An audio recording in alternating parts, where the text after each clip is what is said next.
টাংলাই বৈকুম সকলোকে নমস্কাৰ জনাইছোঁ আৰু লগতে মোৰ ইউটিউব চেনেললৈ আপোনালোকক স্বাগতম জনাইছোঁ।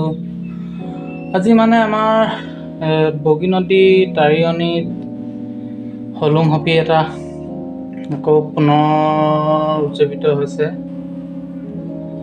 তাকে আপোনালোককো জনাওঁ বুলি ভাবিলোঁ আৰু দেখাওঁ বুলি ভাবিলোঁ। আজি ৰ'দটো বহুত গৰম হৈছে আজি। এয়া আমি ৰদ আনিছোঁ।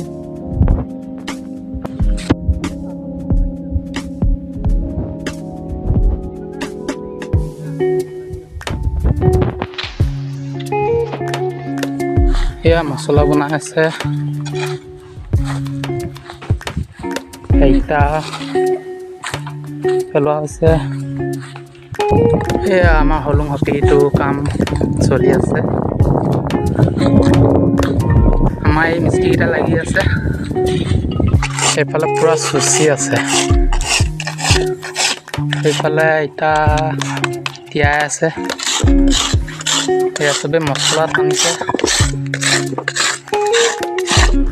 আপোনালোকক মই হপিটো হাতৰ পৰা অলপ দেখাই দিছোঁ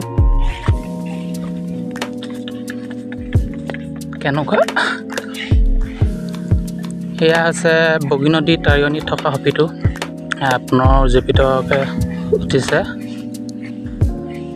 আকৌ ইটা শিল বালি পেলোৱাই কামত আৰম্ভ কৰা হৈছে। আৰু এইটো কোনো চৰকাৰৰ বা কোনো হেৰিয়াৰ ফালৰ পৰা আমাৰ বনোৱা নাই, আমাৰ নিজা ব্যক্তিগত ফালৰ পৰা আমি এইটো নিৰ্মাণ কৰি ওলাইছোঁ। হপিটো কামত লাগি আছে, এতিয়া ময়ো কামত লাগিম আৰু লাহেকৈ। আমাৰ এই পোৱালিটোও লাগি আছে কামত আজি।